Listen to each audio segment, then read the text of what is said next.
Senadora, aproveitando que a gente saiu da CAI, ali onde o ministro fala um pouco da situação do Brasil financeiro, o que é que preocupa mais nesse momento? Olha, a crise se aprofundou em razão de equívocos do governo, né? Equívocos acumulados, especialmente no ano eleitoral. O governo não fez as reformas.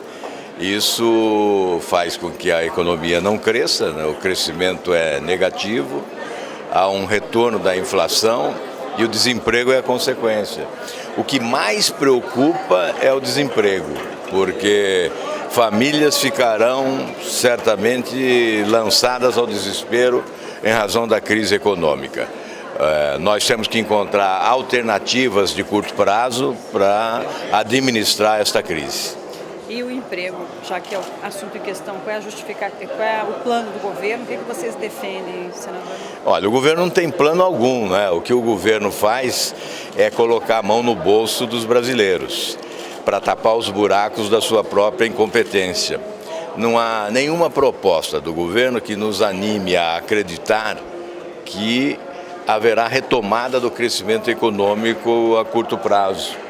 O governo não faz reformas, a reforma administrativa, que seria a mais imediata, urgente e fácil, né, que é a redução dos encargos, é a revisão desse orçamento de custeio do Poder Executivo, que gasta exageradamente, seria a redução do número de ministérios e de estruturas paralelas existentes hoje na administração pública federal. Essa seria a primeira grande reforma que poderia o governo realizar.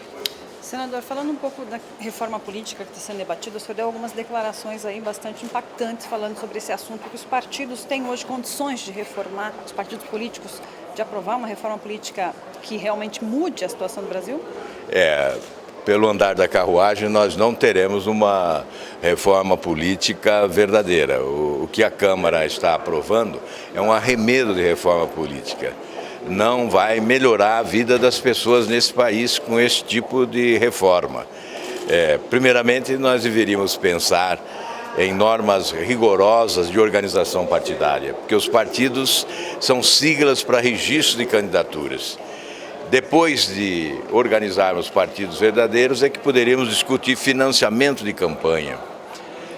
Sem partidos organizados com o rigor necessário, nós não podemos sequer debater modelo de financiamento de campanha, porque encontraremos, obviamente, os obstáculos que são originários da desorganização partidária.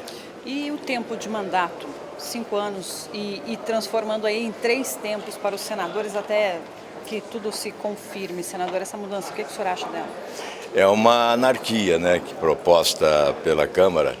Eu preferia discutir a redução do número de senadores, de deputados federais, de deputados estaduais e de vereadores antes de discutir a duração do mandato. O mandato pode ser de 4 ou 5 anos, não há grande alteração nisso, né? Eu acho importante um legislativo mais enxuto, mais econômico e mais qualificado, mais respeitado pela população do país. Então, a verdadeira reforma política passaria por essa discussão, passaria pela discussão de quantos devemos ser aqui, quantos senadores, quantos deputados, e depois, obviamente, nós teríamos que qualificar melhor o legislativo com medidas administrativas internas que impactariam certamente na opinião pública, recuperando a imagem do Congresso Nacional. Senador, um outro prazo que vence hoje aí para o presidente Dilma que diz respeito ao fator previdenciário. Qual é a sua avaliação sobre essa mudança? Bem, em 99 eu era do PSDB e votei contra a instituição do fator previdenciário. Fui o único senador do PSDB a votar contra a instituição do fator previdenciário. Então hoje eu defendo a alteração desse modelo, desta regra da Previdência. Nós estamos numa crise, é evidente, o governo busca solucionar o seu problema, mas nós não podemos contribuir para que a corda arrebente sempre do lado mais fraco, especialmente do aposentado. Então é preciso buscar uma alternativa ao fator previdenciário. Se o governo quer vetar, que apresente uma proposta. O que não se deve é continuar exigindo ainda mais sacrifícios dos aposentados brasileiros. Uma última questão um pouco mais leve, senador, aproveitando o senhor tudo de uma vez, né? O Fachin toma posse hoje, o senhor que defendeu ele aqui na sabatina do Senado, vai ser um eleito interessante para o Supremo. Eu espero que ele demonstre ser o grande jurista que todos nós conhecemos como juiz, julgando com rigor e implacabilidade as questões cruciais que chegam ao Supremo Tribunal Federal, para que aqueles que o criticaram quando da sua indicação possam aplaudi-lo, assim como ocorreu com Joaquim Barbosa, tão criticado quando escolhido e enormemente aplaudido em razão da sua atuação no Mensalão. Eu tenho a mesma esperança em relação a Fachin.